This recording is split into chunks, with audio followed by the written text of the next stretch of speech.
Okay, hello everyone and welcome to another start of a randomised gaming week. I am your host for this video, Random Gamer Riven, and in today we're actually the first NES game I've actually streamed since we started streaming on the weekday evenings. And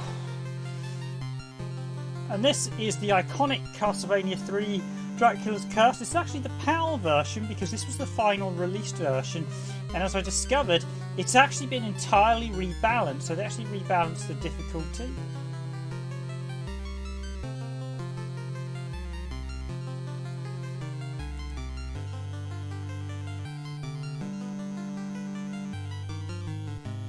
And so as a result, the game is actually made slightly easier.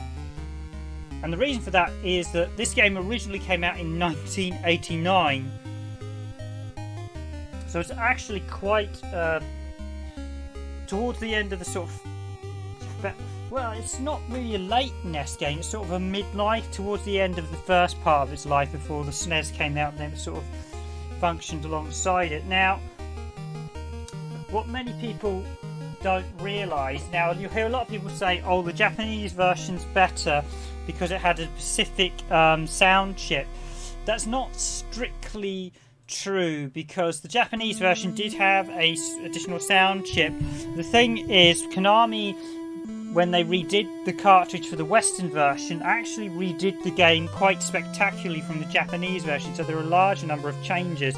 The Japanese version actually has inferior visuals that Konami decided to change, and they remixed the music so that it didn't need the sound chip, so sounded almost as good. In fact, some of the tracks sound better on the Western one. Some sound better on the Japanese one, but some sound better on the Western version, because Konami did a real job at adjusting it for the Western market.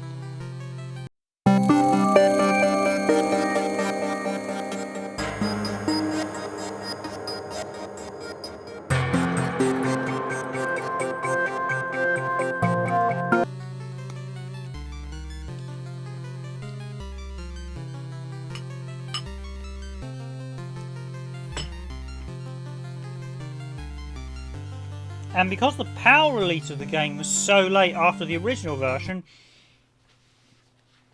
they actually adjusted the difficulty further. I think partly to try and gain more sales. You see, there was an interview with a couple of people who worked on this and who worked with the creator, and this was actually considered to be a flop by Konami, Castlevania 3. That's quite a surprise, and the reason being was because this didn't sell anywhere near as much as Teenage Mutant Ninja Turtles at the time, which was actually been released roughly around, was also released in 1980 now. Now, anyone who knows anything about the 90s and late 80s, because even I am guilty of this, I was, of course, a huge Teenage Mutant Ninja Turtle fan, as was just about any kid in the 90s, because they were the fad at the time during the late 80s, early 90s. They were colossal, they were big, they were basically the modern fad. So gaming's modern fads would be Fortnite, Turtles were the big toy range, everyone wanted one. You would beg your parents for one.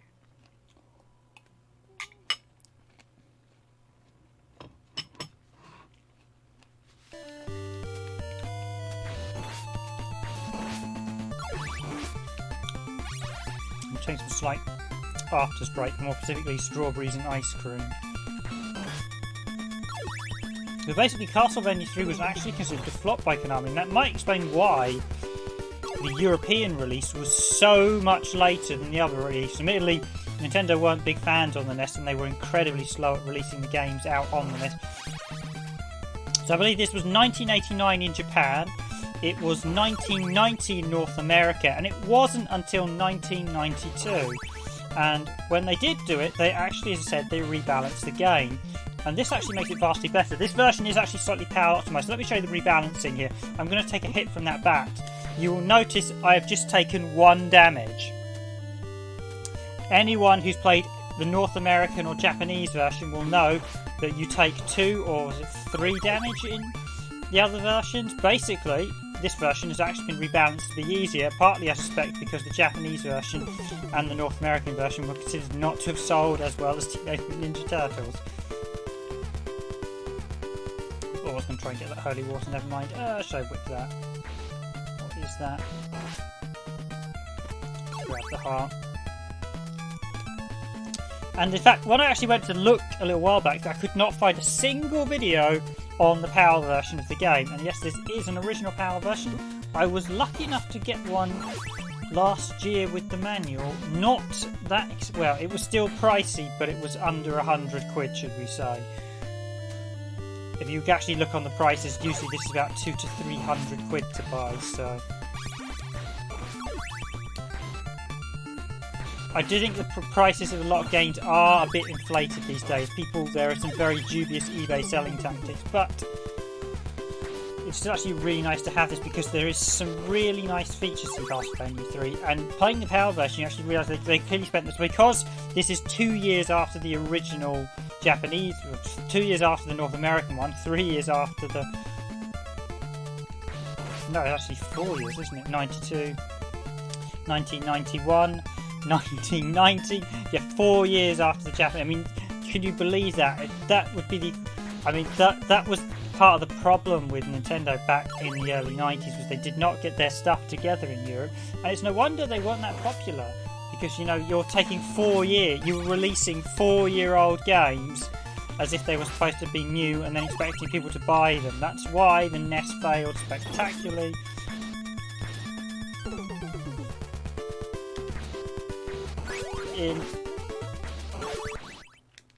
Oh yes, it's the time stop. Failed so spectacularly in Europe.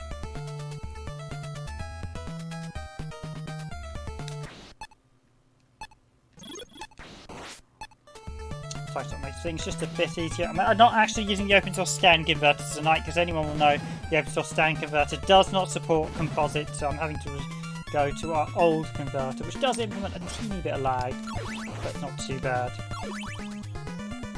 It's the old generic one, which is an interesting one because I actually discovered it's what's used inside LG TVs.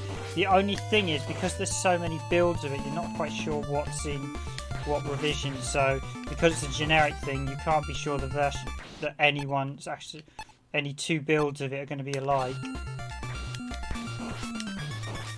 So I think some builds are worse than others. This one doesn't seem to be too much lag, whereas I've seen others say it's got about 6 frames. Really, it's not actually designed to do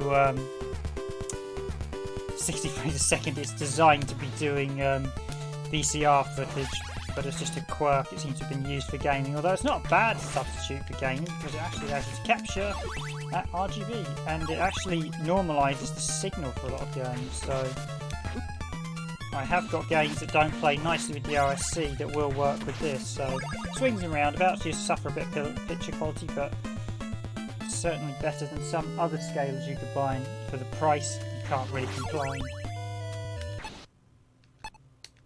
But it's actually quite a good purpose. I have had to resort to using the scaler on a few occasions of videoing because the OSC was just glitching out too much. So I'm hoping the Open Source Scan Converter Pro will do away with all the issues, but it's not. I mean, it gives a fantastic picture and it's overall a better scaler than this one by a country mile, but there are just one or two things that the OSC fails at a little. I'm hoping the Open Source Scan Converter Pro does away with all that. I'll be interested to see how it looks. Admittedly, to get the best out of an NES, you really probably do want an RGB modded one, which we should try and look about getting here at Randomised Gaming. Just lost time stop. That's a bit annoying because it's quite handy for the next stage, but never mind. Well, depending which route I go, commentators, if anyone's watching in the videos, you can. I know not everyone likes to comment, but if you've got any suggestions when we get to the route, by all means fire away in the comments and I will obey your suggestions. So this was also the first Castlevania game that actually had multiple player characters. In fact, it's one of the few that still does, because a lot of them, and you can actually switch between them as you go, but a lot of them don't use that feature. So no, you'll notice again, if you're taking damage from the boss, it's only one. He does a lot more damage in the North American and Japanese versions of the game.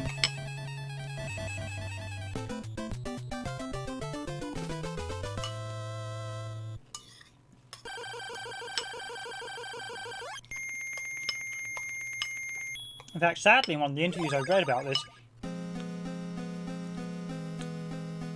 Konami actually let go the Japanese creator of Castlevania because this one didn't do as well as Turtles. Which is shocking.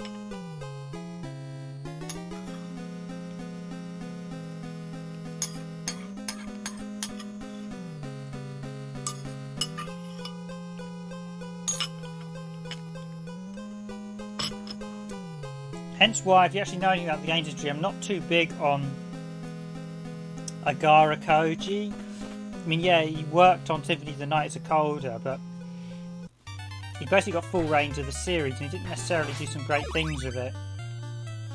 He patched up a few story elements, but then he added some really wacky story elements himself, like the whole prequel game, Castlevania Lament of Innocence, just garbage, with the whole plot line.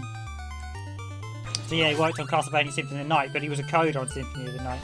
And these days he's a producer, and his stuff's not been as good, basically. He's done some... Symphony of the Night was really good, and he was a good coder. They came up... But then that was a whole team game effort.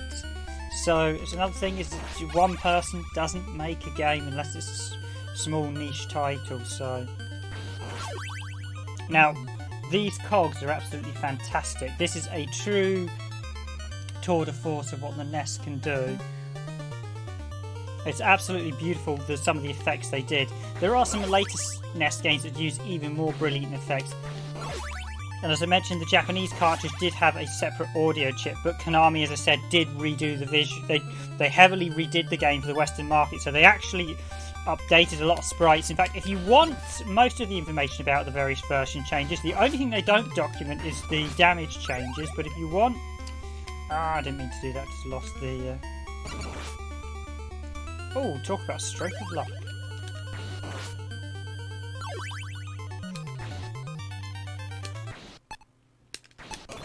But if you actually want to see all the graphics changes, and they did redo a lot of graphics, they added in additional graphics and improved them for the Western release. So anyone who tells you, oh, the Japanese version's got better sound, well, it has a better sound chip, and some songs sound better, but Konami remixed them to suit for the NES chip, so they're not like just cut down versions, they've actually been properly remixed. And then they updated some of the visuals, they updated a number of sprites for the Western release because they had about a year to get the North American version ready, so they actually improved a lot of graphical issues. So people may say, oh, the Japanese version's got better audio, but the Western version has better graphics.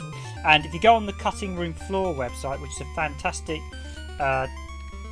site for all like changes and version differences and hidden things on cartridge, you will see they actually have all the different various artworks and things and all the graphical changes. It's really, really interesting. And it actually means that there's no one perfect version of Castlevania 3, because the European version is PAL version's best balanced, but the downside is it is slightly PAL optimized, but it does suffer in the speed department, so you're not getting a full NTSC experience. But they've rebalanced the difficulty, but you get the enhanced Western sprites. There may be a few graphical changes as well with this version, because this was 2 years after the North American one. The Japanese version has overall regarded as the better audio because it has a specific sound chip, but the downside is it has weaker visuals, and some sound songs are technically, because they were remixed for the NES cartridge.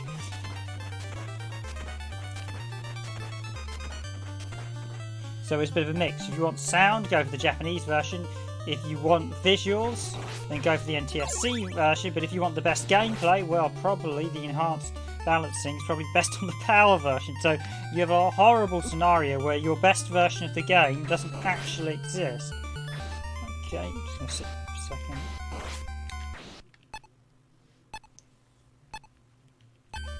So unlike other Castlevanias, this one actually has route changes, so you can go which way you choose.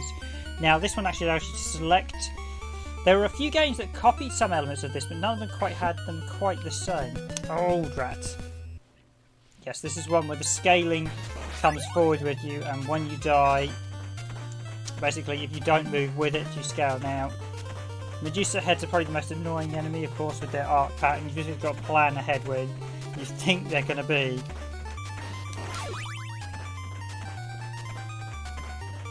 Now, I don't actually have to come to this clock tower. I can skip ahead to the next area, But the reason I want to come to the clock tower is because I actually want to get one of the other player characters.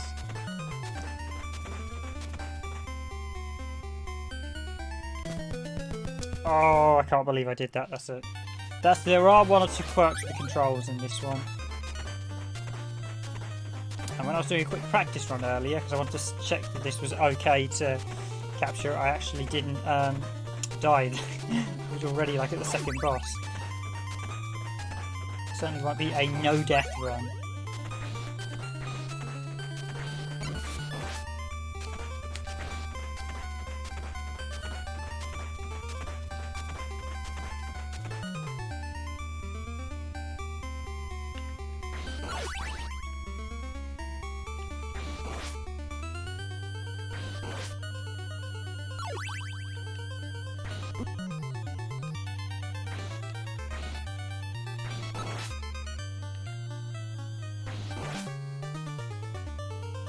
So the reduced heads aren't necessarily that difficult to deal with, it's all about timing. Now, one thing I will say is by the end of the game, the difficulty has ramped up back to the North American version of the game and the Japanese version. But they've basically reduced the difficulty at the start for players, which is a vastly better thing as it allows you to get experience with Trevor before you have to get into the harder difficulty. So it's effectively rebalanced for the earlier sections.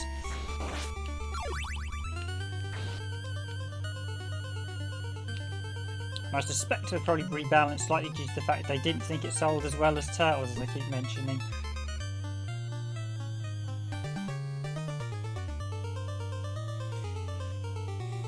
But it does have some really great music as well. So there's this huge, you get the huge cogs, and then the wheel bits come in.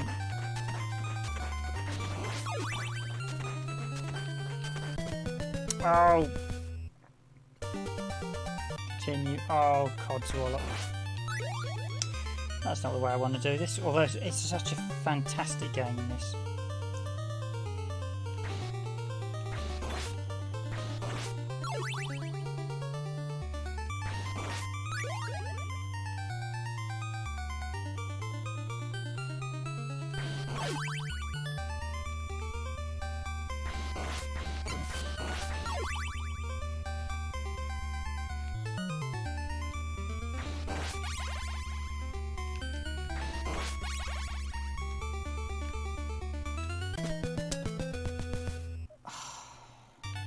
Okay, I'm just going to jump off the edge and restart. So you basically get infinite continues in this, which is quite nice. So if you do, just so I get a fresh live start file. Yeah, continue. And of course you have the password system. So you can continue, which is a good thing because it's actually vastly bigger than the original Castlevania. It's probably on par roughly with the second game, but visually it's a lot better than the second game. Although I'm going to say something controversial. I'll agree, technically this is the best Castlevania. This has some interesting level design, but overall I actually think the second game on NES is actually a better title. Yes, you heard that first. I just said the second game on Castlevania. I know some people hate the second game because of the slightly bad translation, but once you understand and the fact bits of it weren't properly released, so the fact as I mentioned in our review that I did yonks back, you were missing the map from the manual, which should have been included, and you were missing the fact that the manual, basically the Japanese manual, explained that some villagers told porky pies, and depending on which characters it was in the village would depend on their chance of telling the truth or not.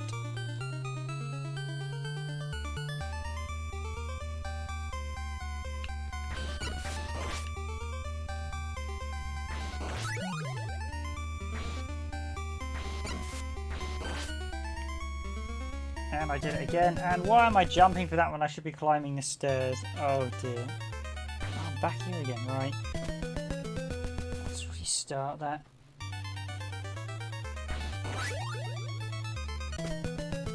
This is called me being half asleep when trying to stream this. So it is a very clunky mechanical game. It's actually not as fluid as the second game, and it is much more punishing. This is more in the realm of the original Castlevania. I think if I have one gripe with the second Castlevania, it's that clearly they kind of ran out of space on the cartridge. So had they had the cartridge space with Castlevania 3 when they did Castlevania 2, I think it would have been a much better game.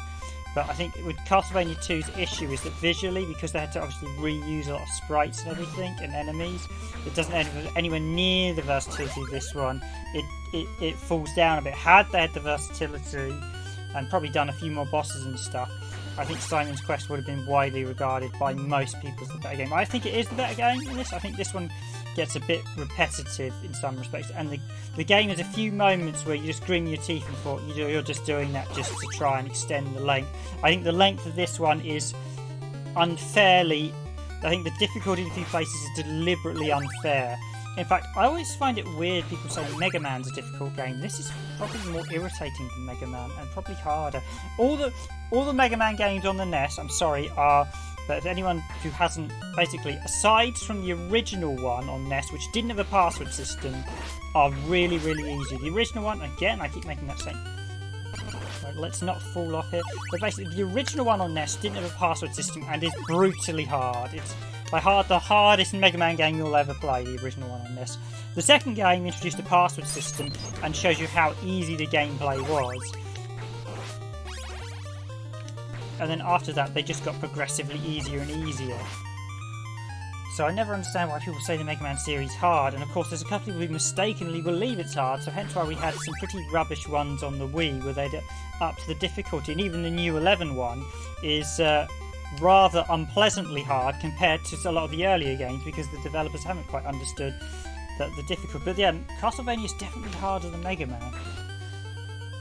Whereas Castlevania's probably got much more progressively easier to see, where the original games really are quite brutal. The second one's quite a mild one, but this and the first one are teeth-gritting difficulty at times. But I have now finished this numerous times, and I've even done the second playthrough, which is quite interesting because they actually up the damage and everything. In fact, the second playthrough does have the damage back to the normal levels, but at that point you've got a lot more experience and you've got an additional character, so...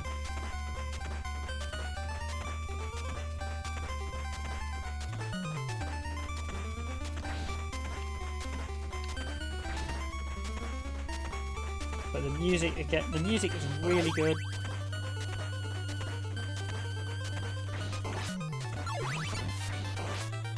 It's one of those games you think, wow, this is a NES game, this is really good. And this is clearly one of those games where they were trying to obviously make it sound as un-NESy as possible.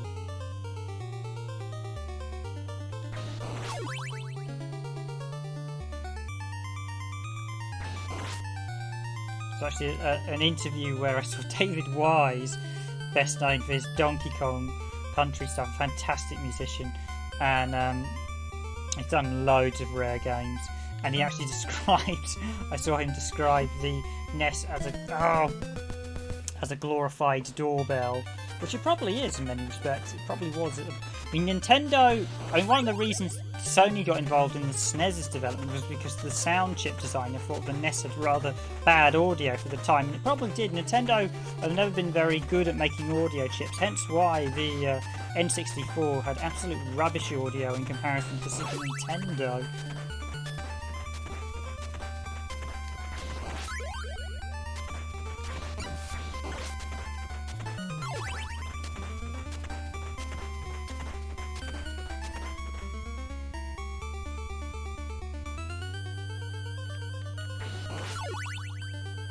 I suppose one question a lot of people would ask about Castlevania 3, is it worth the price these days? And I'm probably going to be brutal and say no, because it's just not that big enough game, and this is a really expensive game these days, certainly in Europe. In Japan it's quite a lot cheaper, in North America it's quite a lot cheaper, but in Europe it's incredibly expensive, primarily because it did not sell well at all. In fact, I don't remember seeing this one around much at all at the time. I think it didn't sell well, so... And the NES generally in Europe didn't do particularly well. Hence why a lot of people jokingly say Nintendo hate Europe because no one bought the NES. Which is probably true, actually. Nintendo seemed to bear quite an unpleasant grudge against Europe, notably with stuff like, oh, we won't release RPGs and things time because we don't want to translate them, but we'll claim that no one wants to play them, when the last time I checked, RPGs actually sold better in Europe than Japan these days, strangely. Oh, there is the... yeah, that's the throw quicker. That's the sub-weapon buff. And that's the... So you get the weapons buff and the sub-weapons buff. The downside of the sub-weapons buff is it's pretty rare, and you need to basically be able to play this game flawlessly if you plan on taking the sub-weapons buff to the end of the game. Now, there are 3 characters in this, and we're going for the first one, the thief at this point.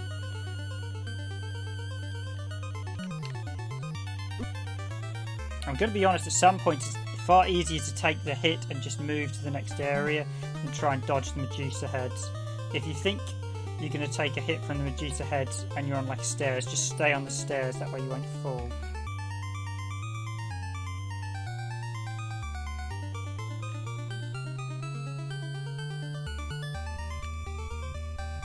You can also prompt how the Medusa heads spawn as well in this, so...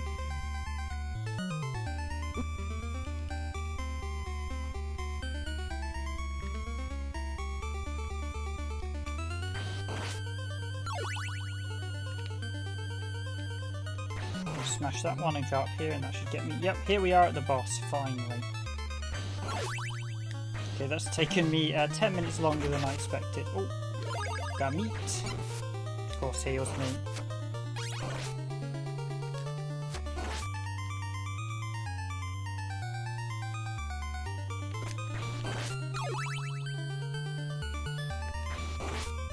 And here we go with the first boss.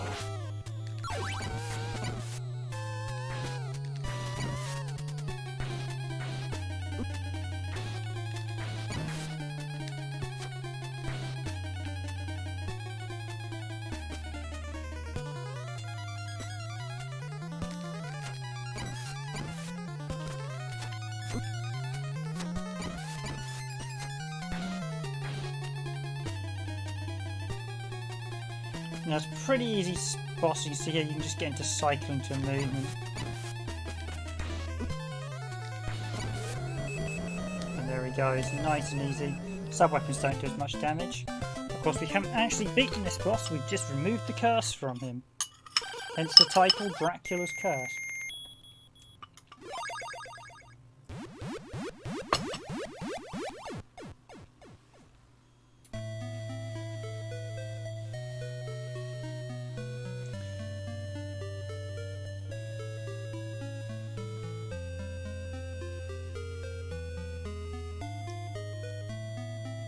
Was killed by Dracula, so he's out for a vendetta. Do you want to take him? What will you do? Take him with you? Leave him behind? Now, some of you might wonder why you'd leave him behind. The only reason you do that is you fancy doing a hard playthrough, because basically, depending which character you have at the end of the game, depends which ending you get. As you see, either Trevor on his own, Trevor with Grant, Trevor with Syphilis, or Trevor with Alucard. So I'm going to take him with you? Yeah, I'll take him with me. I can help you a lot because I am very fast. Indeed, Grant can actually climb walls, so it's really helpful. You can only have one character at a time, sadly, although this is one of those games that I'd love to see a remake where you actually had all the characters with you, because it doesn't make sense why you'd send one of them home. Of course, at the time, I suspect the reason they did that was purely a memory option, although they could have easily had, at the start of each mission, had a little character select screen saying which partner will you take for this mission, which is probably a way around it, but obviously at the time, they only could have one character in memory, so I suspect that's why. You see here, we've actually got the boss. So basically, this is quite a detour if we choose this clock tower, because basically we have to go up here to beat Grant, and then we have to come back. Now, if I press select, I can now be Grant. I should say stop, and you'll notice on the left there. So, now, I should say sub-weapon stay with the characters, so.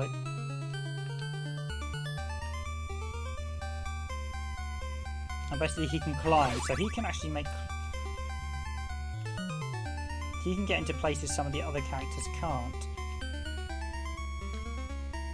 He does have a drawback though. Trevor, and Alucard and Syphilis all have different damage levels. I think Alucard's actually the weakest because he's got the most buffs. He's also a better jumper than Trevor as well. So whichever character you take, you will have You will have advantages, you will have disadvantages. The range on Grant's dagger, as you can see, is very small as well, so he's not really who you want to be fighting bosses with.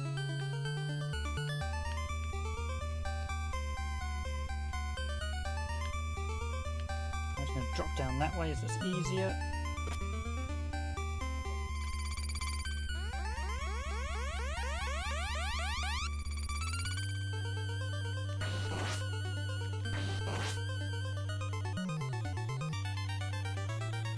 To avoid. So as you can see there, we've now got coming back down the tower is a lot easier than going up it, I can assure you.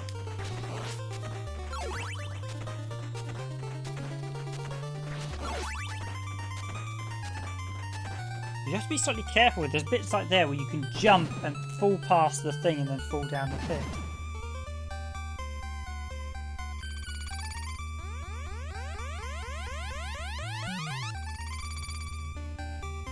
Hold the jump button. I can actually go up around it, although I don't think... Yeah, that is a 1-up.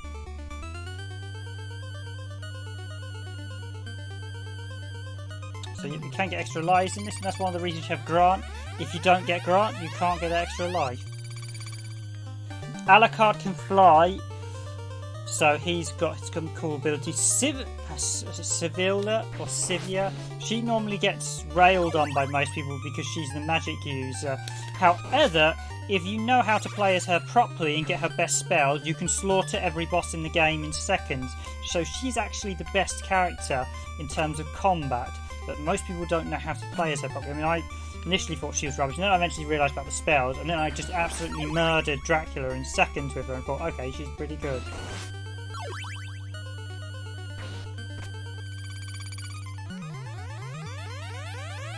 But you do have to make sure you get the best spells for her as you go along the way.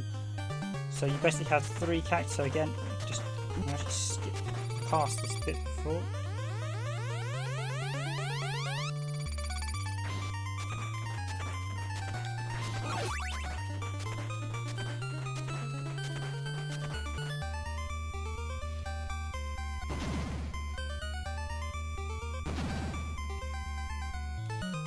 So if you... should be Grant when I'm doing jumping to avoid any misses. You'll notice it does literally pause the game.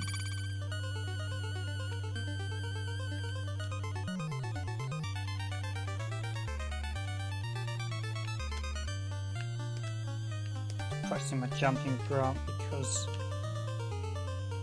you can hold him down so you don't do much higher jumps.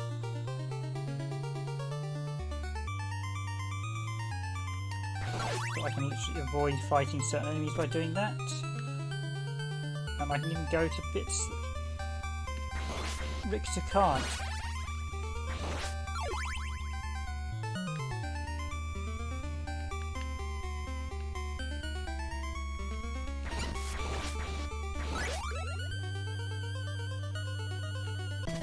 Now that's bits like that are really annoying.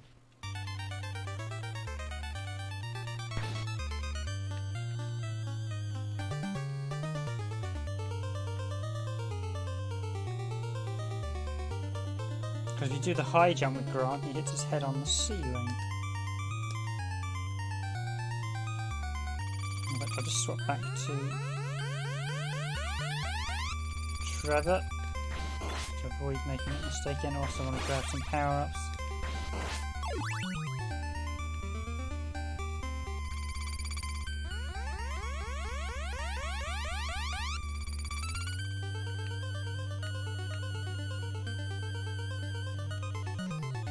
So I played through this on the Wii U and I was a bit half and half about it.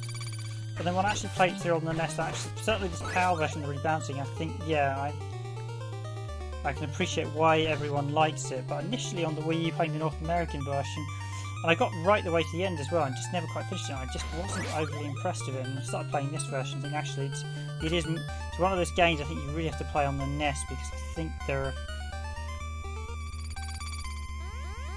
some emulation versions don't really do it justice.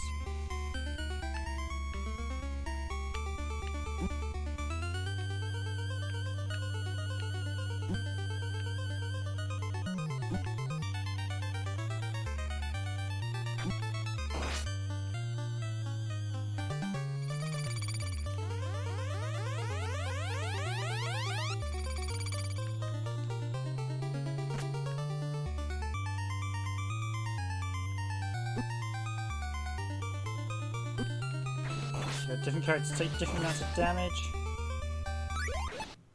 That's slightly. Oh!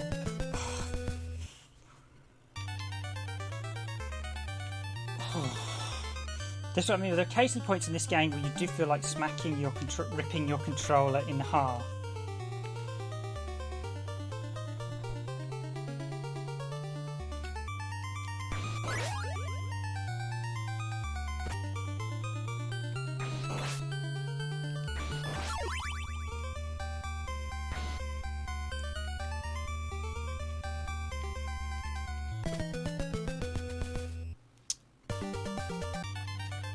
I probably just did that.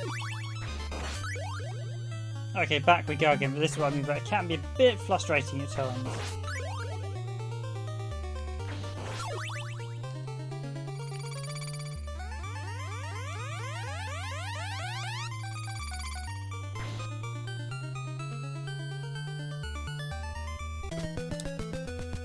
Okay, that's actually a bug. I actually just drop off. There are 1 or 2 issues where you have to like cling to, I think you have to cling to it with there's slightly odd controls, I'll say, at points.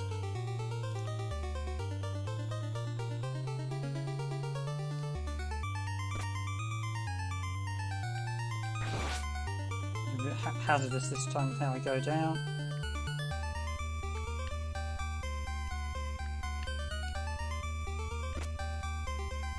Yeah, you'll notice how when I'm slightly more, just being a bit more thingy, how much quicker you can actually get down this stage.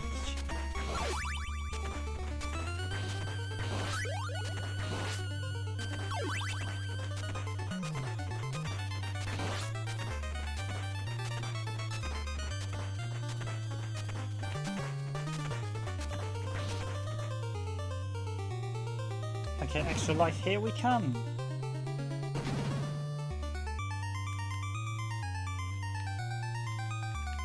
Yeah, you have to, there's a weird thing, you have to basically hold up to cling to the wall, which around these corners can be a bit problematic. That's actually a control issue that Konami didn't fix, so I've got to basically hold and cling as I do that. So it's not great controls, really it should have been jump on the wall and basically keep the jump button held, and you basically only let go if you release the jump button. So there's a slight mistake with this.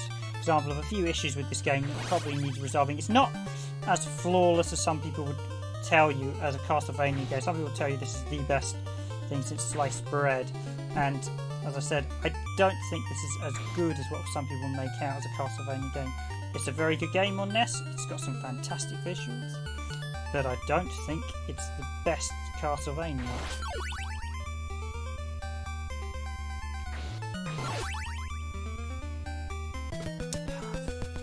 Again, that jump.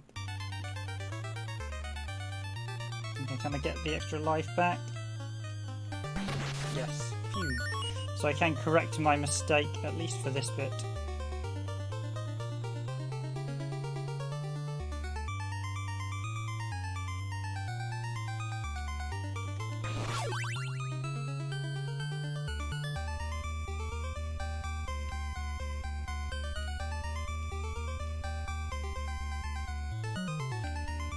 At some point I actually really would love to do a full playthrough of this, so I might actually try and get one done. Certainly the power version, because no one's covered the power version. I just might wait till we get the actual scan converter.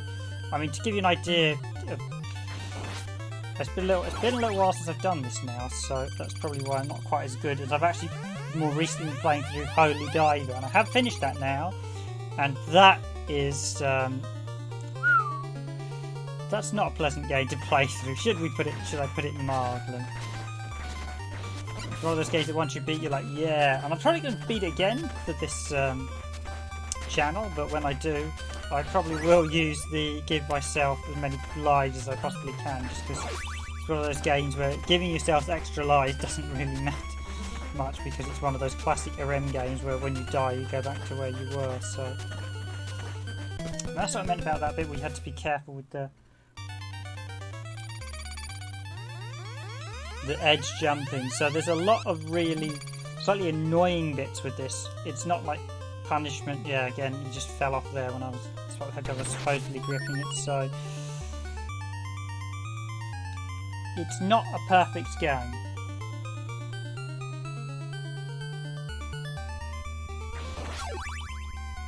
Castlevania 2 on NES is a lot more forgiving and probably better balanced, although it just doesn't have the variety. As mentioned, they clearly ran out of cart space on Castlevania 2, so you had a limited number of enemies. Surprisingly, some enemies that would, like we said, appeared in like one section of the game, and others would be reused in every dungeon going, which didn't quite make sense as you expected a better mix, but for whatever reason that occurred.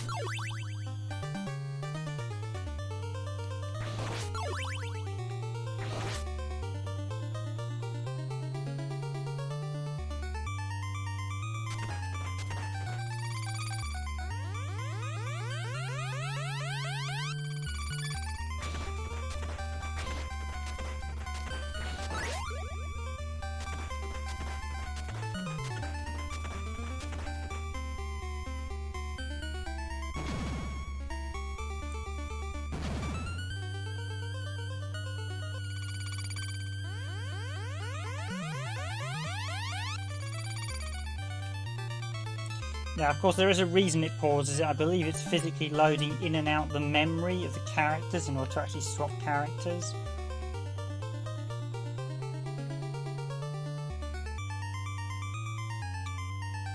It was a shame. This is the type of game that probably... It would have been quite nice if this was actually 2-player.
Phew, glad that's over. That's probably one of the more toughest stages in the game, actually. Sometimes you have a really good run where you get up and down without dying, and other times you'll get like that, where you die many times because of some mistakes you make, sometimes because the controls of Grant could be better.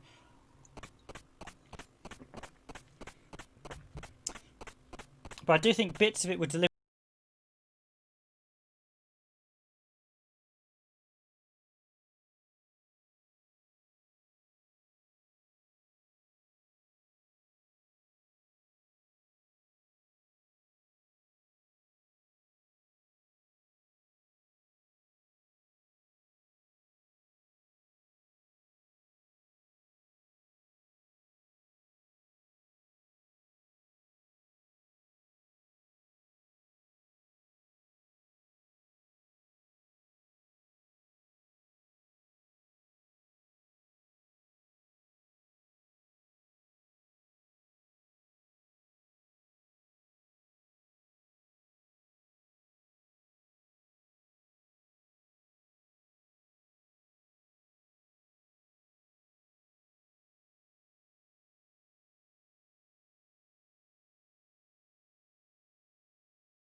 But you can only do that if you have Alucard.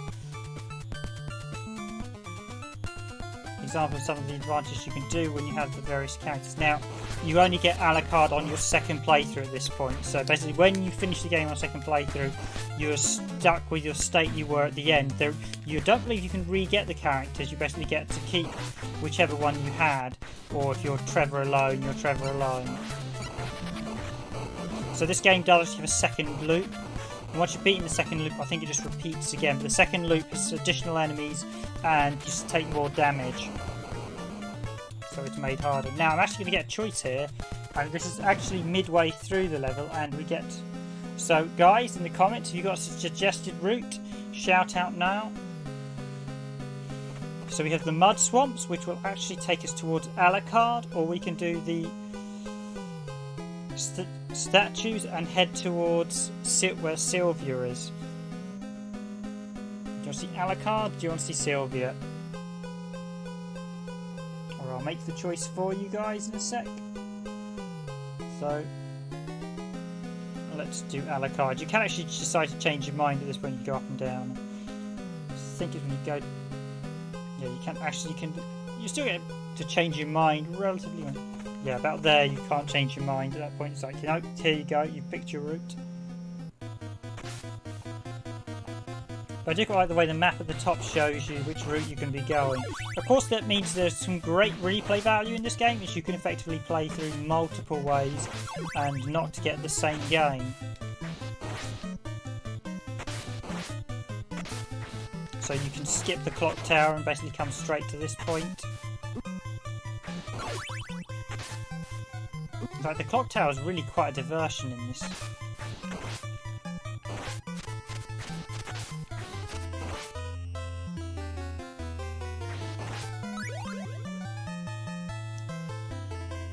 Didn't want the knife actually, but never mind, I've got to keep it. There's actually a bonus this one, I'm just trying to remember what it is.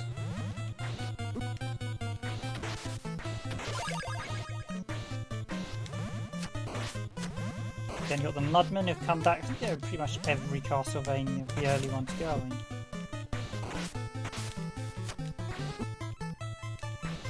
Again, you've got the Frog, got some nice attack with that animation there.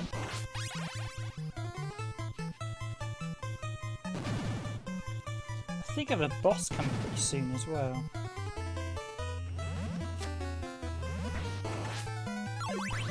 This stage is much easier because basically the trickiest stages are all the ones with full deaths, like the clock tower, where basically you can just get slaughtered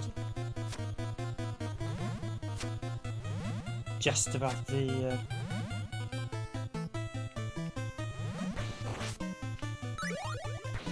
probably want that over. Boss is coming next in a sec.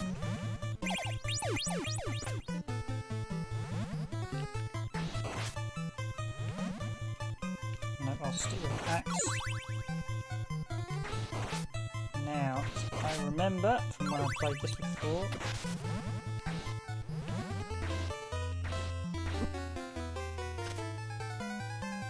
That one, yeah. Second health on the stage. This is actually quite rare to have multiple healths on a stage, and in so close proximity as well.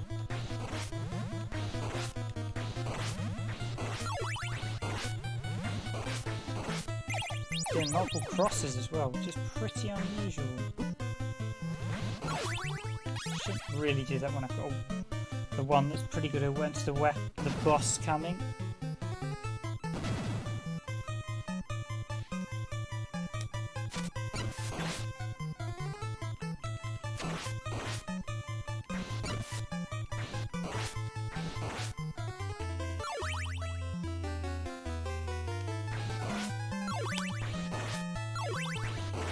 Well, the one thing also, they do actually repeat a lot of the bosses in the game. If you go different routes, you will refight the bosses you don't fight. So I think there's only one or two bosses, pending which way you go, you won't find a playthrough, which is probably one of the few disappointments, the fact that they reuse most of the bosses, and if you go different routes, you end up refighting them. So if you don't fight them one way, you'll fight them another way when you go that way. There are even a few reused sprites from the previous games as well, which is never a bad thing, saves a lot of time. Allows you to increase your array of enemies you've got in-game. I think this is the boss.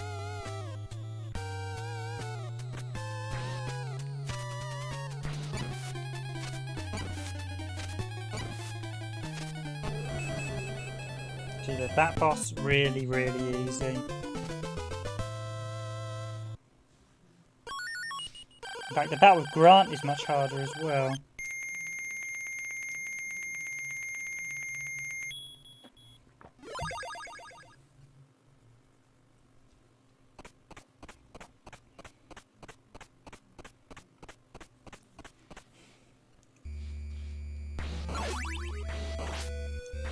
go the underground route. I'm actually going to keep the axe for now. This is not that hard a stage, actually. Some interesting nice ideas there. So you'll see the water drips away at sections. I'm actually going to take the top route, but it does allow you to go the lower route, and there are Pacific.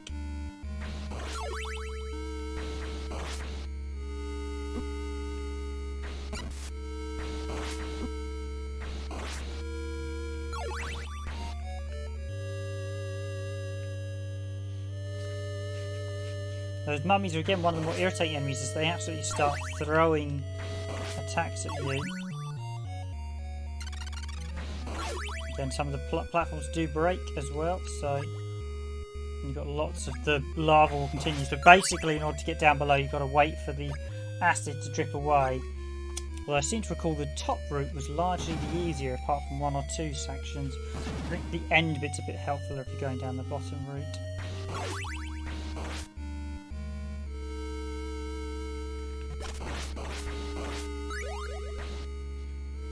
Stick with the axe for now.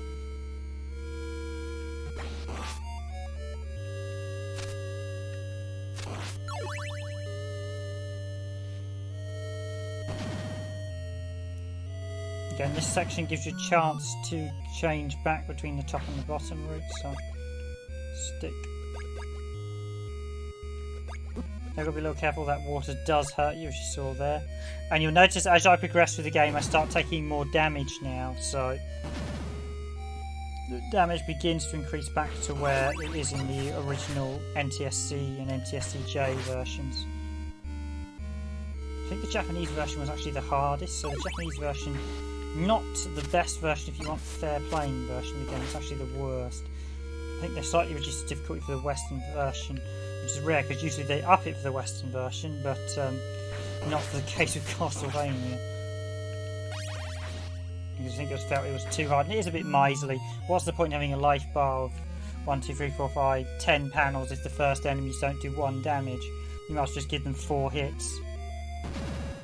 So to give the illusion you have a life bar, it's always knocking off the same amount, so you only have like 5 hits.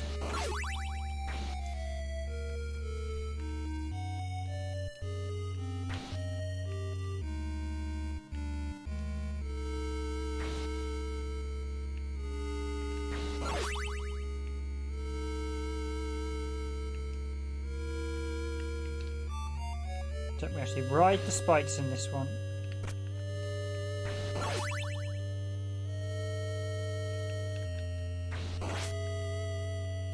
Just grab that, I think.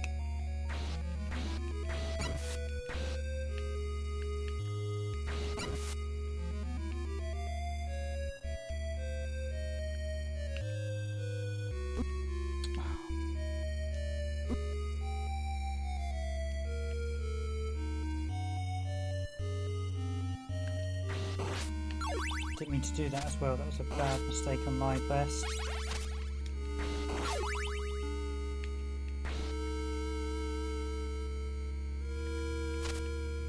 Just a bit more careful. So I am actually already at the boss of this stage again. So after the disaster that was the clock tower, I'm nearly at the boss of this stage as well. I should just use Grant to jump up, so...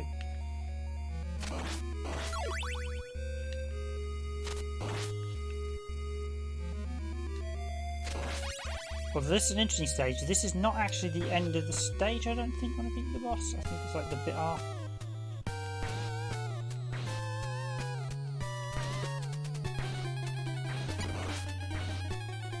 So yes, we have Alucard is back.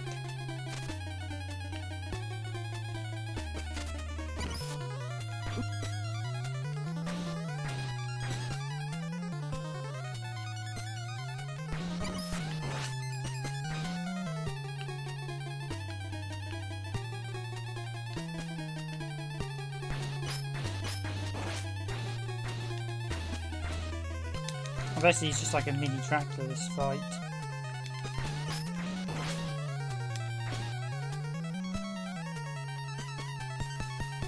Go and take the high road Alucard.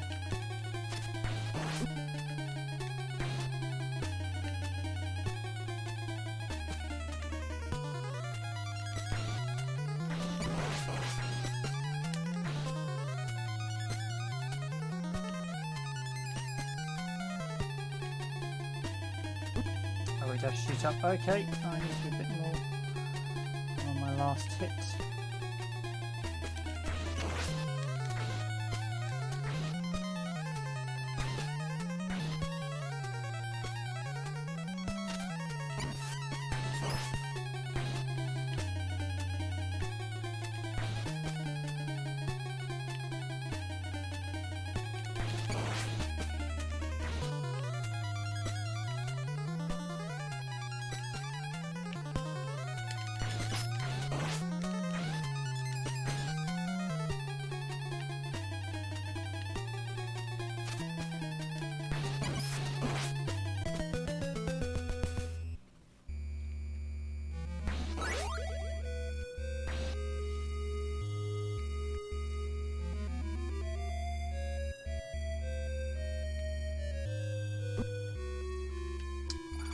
Swallow.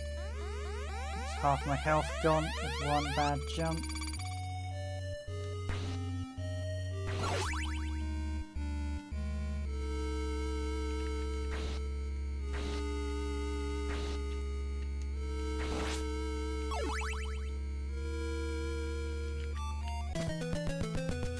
Oh, that's a life gone with another one of these irritating jump failures.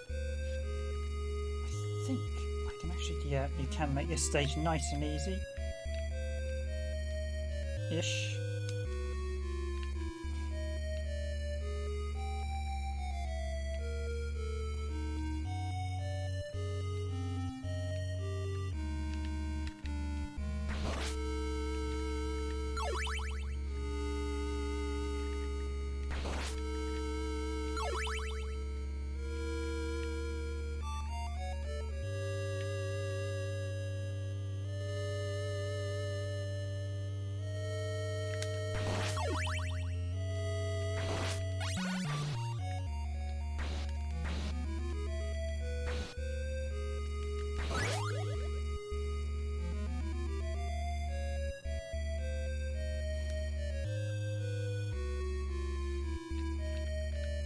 And that was a bit of a faux pas, as I really wanted Simon, not Grant, to have that power up.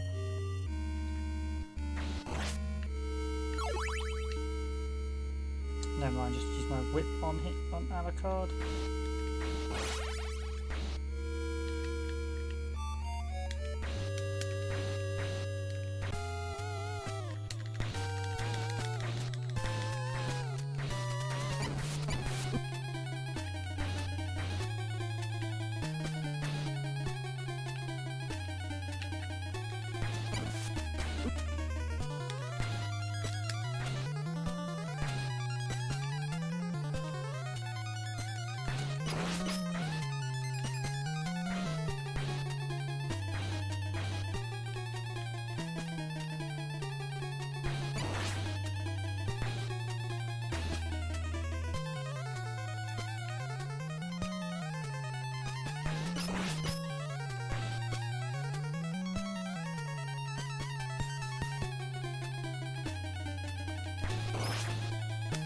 Yeah, I've actually just tracked a case of doing that, jump and whack, so I've got 1, 2, 3, 6,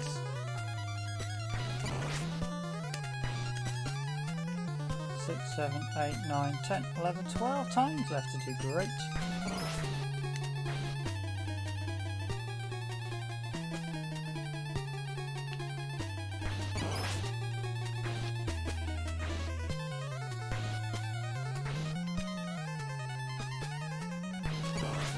Especially wait till you start falling and then you get the whip out, so that way you get the full length, the whip coming down.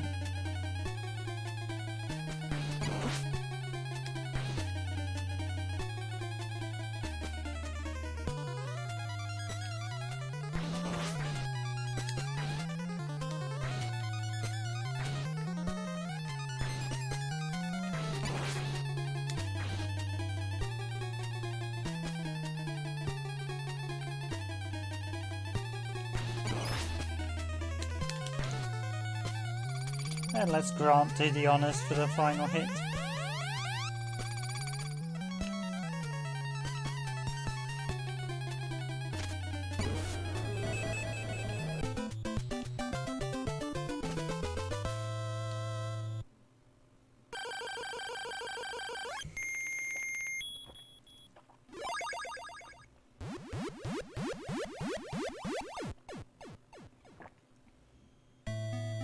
And we have Alucard.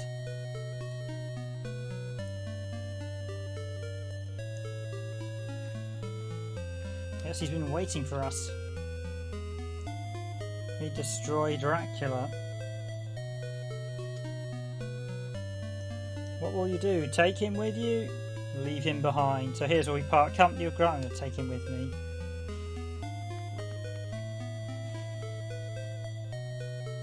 Alucard.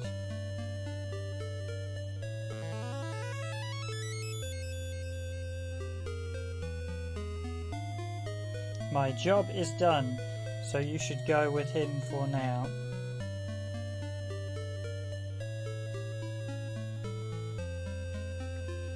Slightly strange bit of texting is we cannot change character of Alucard. Once you've got him, that's it. Alucard. Basically, you either get out Sylvia or you get Alucard. You can't have a Sylvia and swap to Alucard. I don't even think you can swap character on the second run. So this stage is actually interesting as we actually have to redo.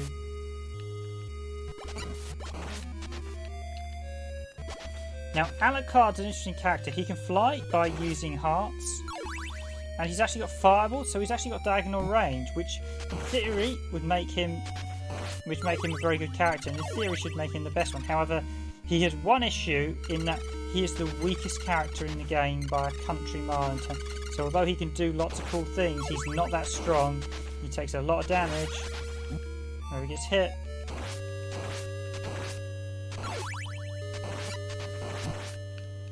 And his fireballs don't always appear when there's a sprite limit in play. Although you can use that ability to get out of jail, so I do hate those damn mummies because they keep coming back in bits where they'll just spawn infinitely, which is really irritating. It's like here, I'm just going to get hit by them until...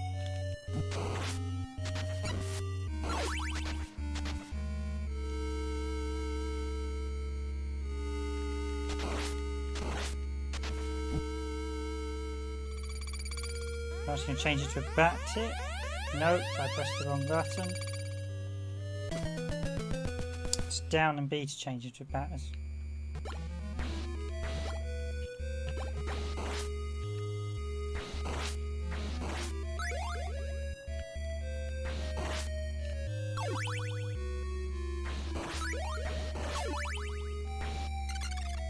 Okay, yeah, this is probably the better weapon I want to use, Holy Water. Because that will basically freeze.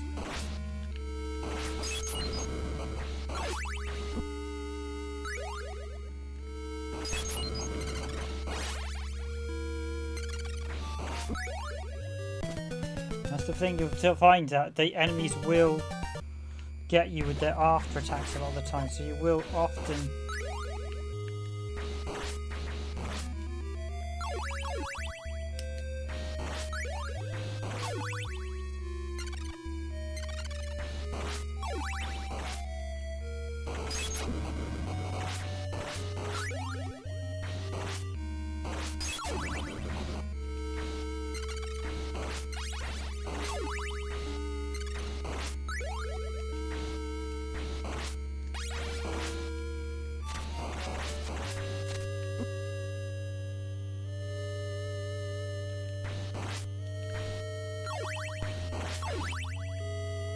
So characters share hearts, but they don't share sub-weapons. Sub-weapons are unique to each character, so you can basically have one character with one sub-weapon at a time, one character the same with strength power-ups, they have to get them independently as well. So even if Trevor's got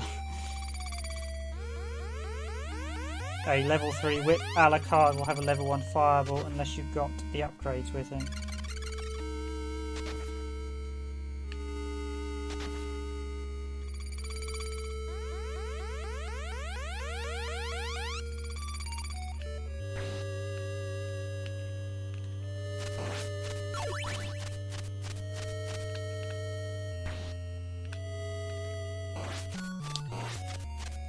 That one up there. That one's quite a tricky one. I think you actually need to be the vampire bat. So we go another stage select. I think we've got the underwater city.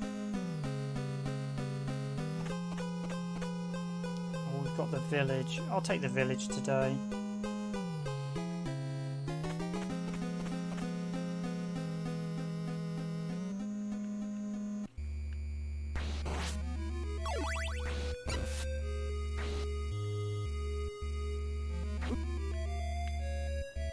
village rewards us with a nice spike ceiling. So it's nice to see the sprite flicker in this. There are one or two bits where the sprite flicker is actually quite bad in this. Like Alucard's fire was. The problem with sprite flicker at certain points, it will actually hinder your ability to sometimes attack and things like that, which is rather annoying.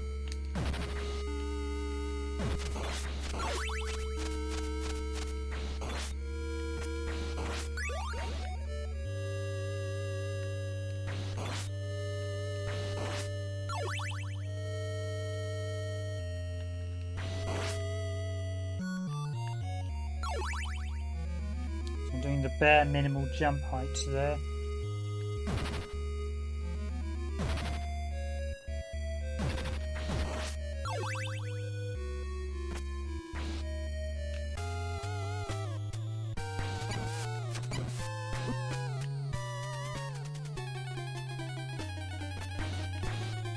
So see, we've actually got not a refight boss fight at the end. Just got...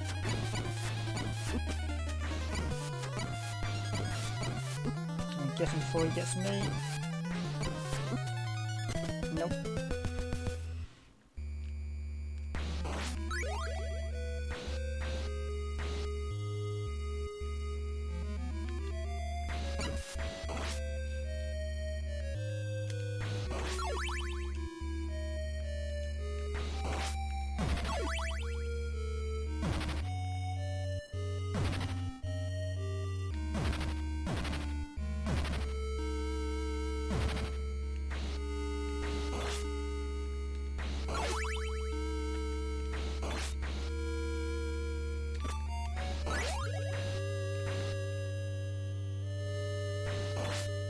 See what I mean? Like, everything's very rigid in this. In fact, you can literally often do the same.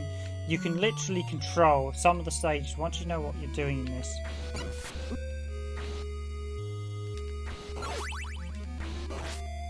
You can make the same moves and you will have the same outcomes. These are what the classic sort of rigid NES games are like. That everything plays symmetrically in how they play. So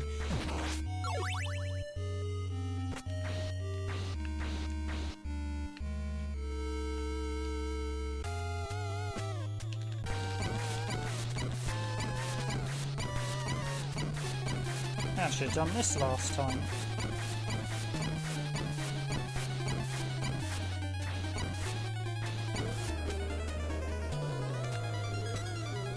And literally just crouch and whip him is the strategy.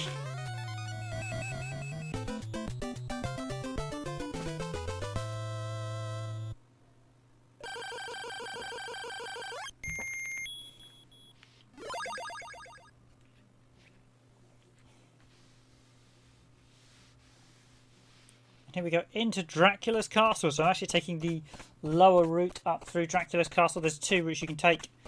You take the main gateway, or you can take this lower route, depending which way you travel to there. I think Sylvia and the boat go the main way.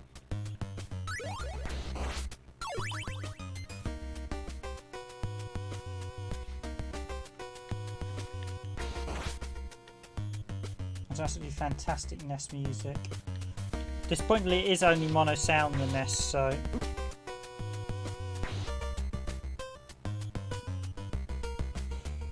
Well, I should be able to sort of plug to convert stereo to mono these days, just a little jack. Even just literally doubling the mono Oh dear.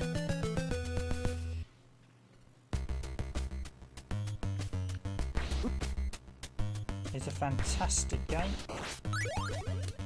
But I think I'm not. I don't think this is the best Castlevania on NES.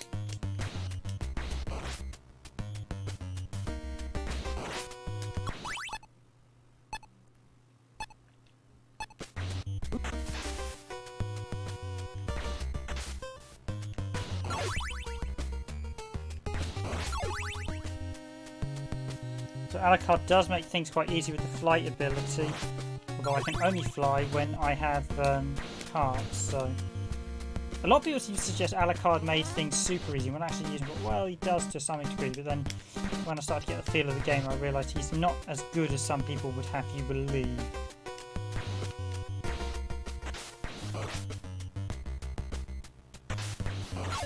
this point I could have used the ability to fly up and actually not have to do that entire section earlier. Ho hum. Same with Grant. I have actually finished it with all the characters, so I believe I did this route with Grant as well. This again makes it a lot easier when you use the ability to.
Although you can see that that's how you do things the easy way, is a la carte.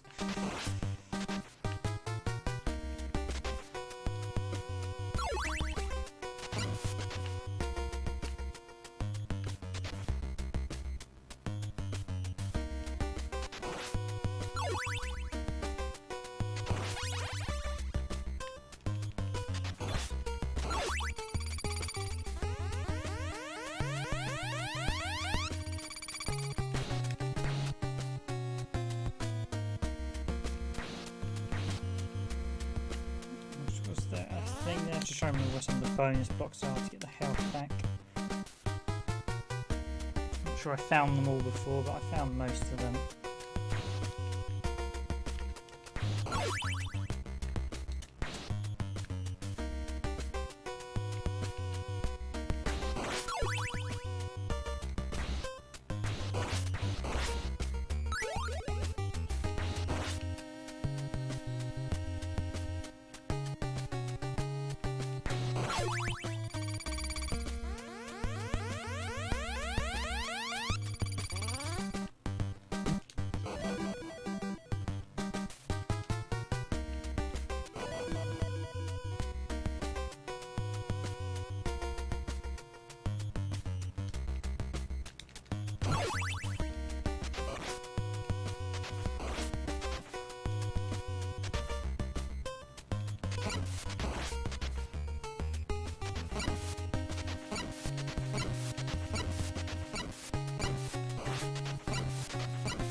Ho hum.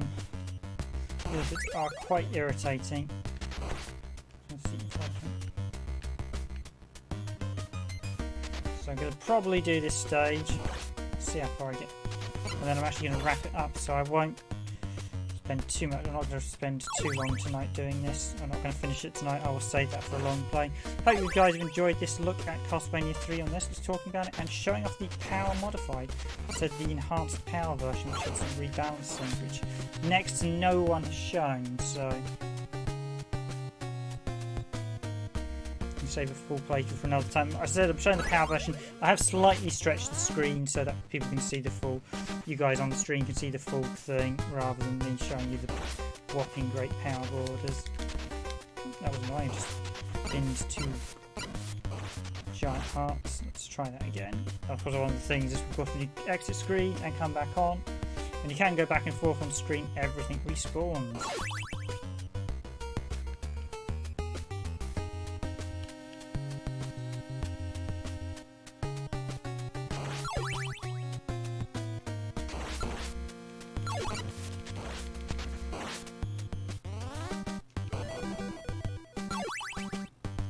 I mean, yeah, this is where Alucard does make things a little bit easier because you can literally do this.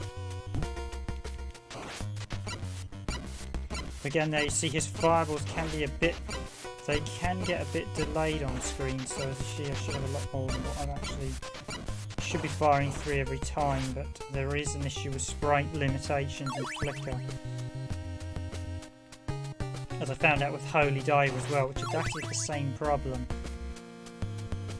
I think this is the zone. I think. Oh, I didn't realise that one. That's handy to know.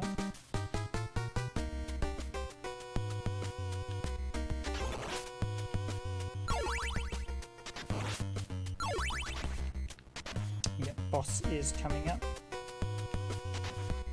And then I'm going to wrap up after the stream, so I'm going to wrap up early tonight.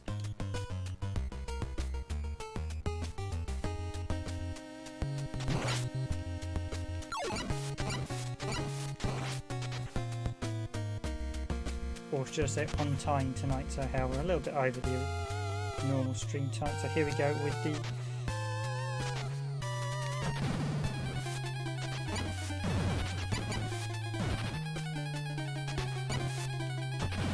you can't actually hurt him when you initially come to the stream. Quite an easy boss, Dracula. This is Frankenstein's monster, often used incorrectly called Frankenstein, which is actually Dr. Frankenstein's monster.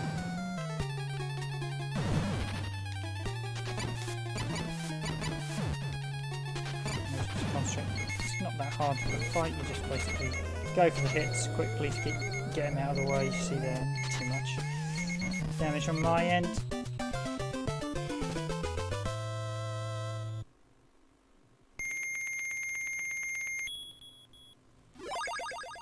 Hell, I might have been further in the castle had I not messed up, although a few of the later stages in the castle can be very infuriating.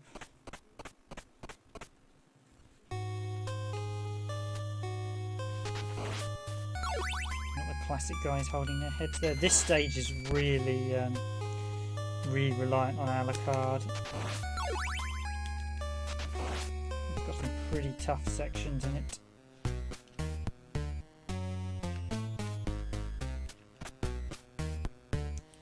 I think I'll go this way. I avoid the water. I've avoided the water dragon, and I've avoided the. So it's actually like this bit. Are repeating basically similar areas before we get the water. You've actually got to wait for the dripping to drip down before you can actually access the route, although you can access it slightly quicker than Alucard. With Alucard you can jump up. If you had Grant at this point, Grant can climb. So Alucard and Grant both have their advantages. As I said, in terms of move, they can move around a lot faster than Sylvia, but Sylvia by far is the boss destroyer.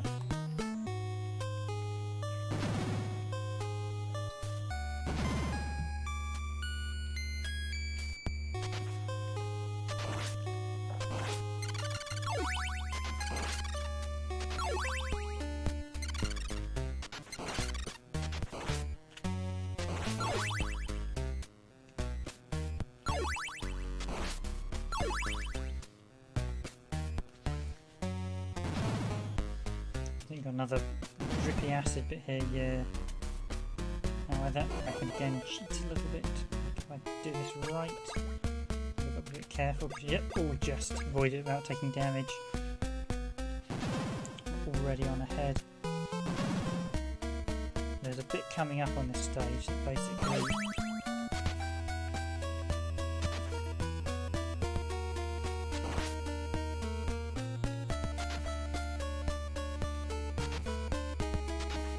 these shield guys are used to really irritating sections later on. You're gonna again, I'm going to be cheeky. You're supposed to wait for them to actually form as your Trevor apart. Now, as you see here, now they're doing 3 damage on Alucard. So I might actually change to Trevor.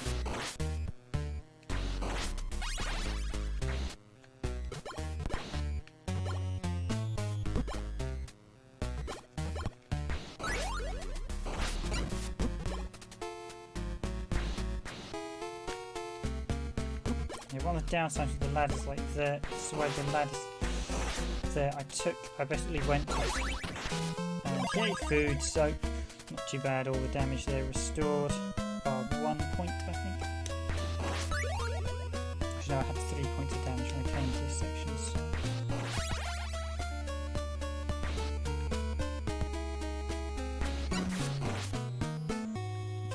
I think this stage is the double bat boss.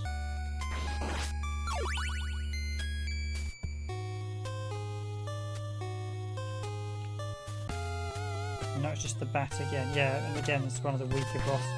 Again, it's another refight. So there are some. Yeah, it's the double bat boss.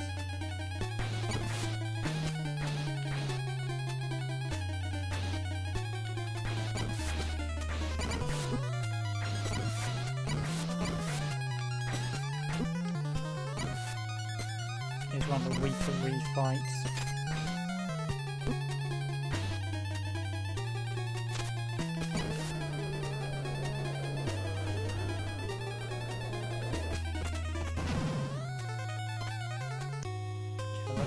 That is the halfway, but I think this stage got halfway boss, so a bit cheeky. Now, if you are just Trevor on your own at this point, you have a very long section coming up here of having to wait for everything. Even Grant on his own has a pretty rough ride. I'm literally going to do that, which means I can do that incredibly quickly. I've still got extra life as well.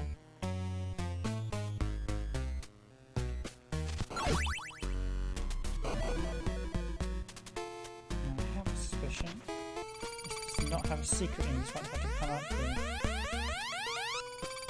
Which what infuriates me with a few bits, like you think, oh, that's going to be a secret in.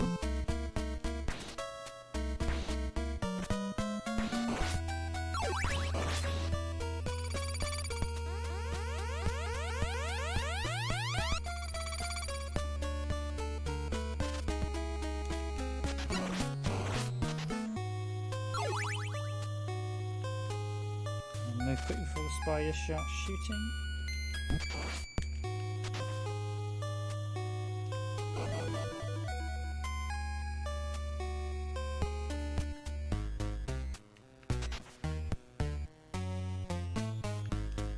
Now I believe there is a power up down here.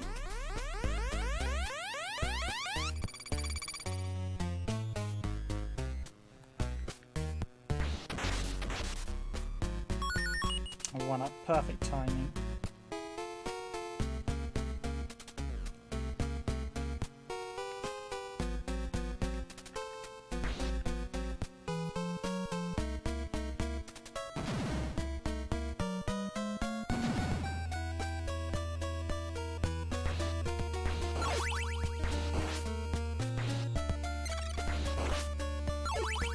And then you see if you take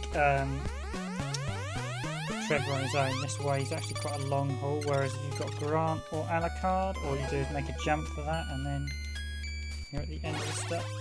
You're at the next part of the stage. It does go to show you how easy they do make things.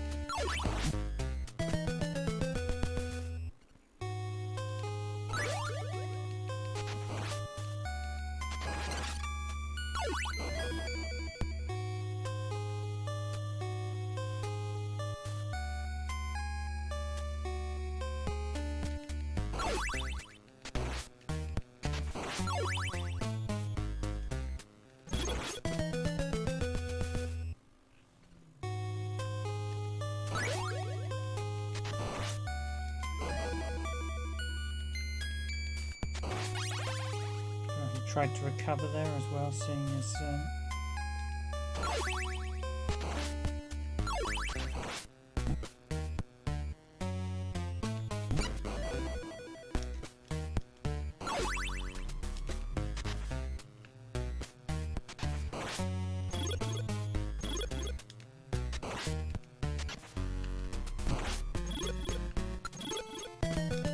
I should use the flight ability.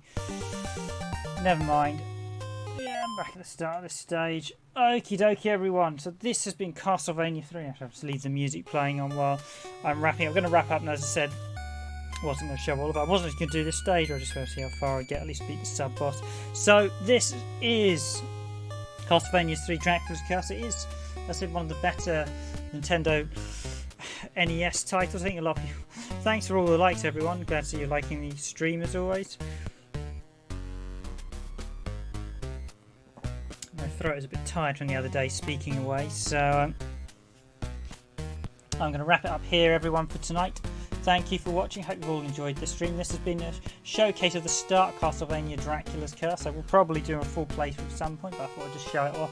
At least do a stream at least one of the NES. So thanks for watching, everyone. Glad you've all enjoyed the stream. I will be back tomorrow to stream something again. Not quite sure what, but that's it for now. I'm going to wish you a good night, a good evening, good afternoon, or a good morning, wherever you are in the world. And I will say thank you for watching, and bye-bye for now. I've been Random Gamer Riven on behalf of Randomised Gaming.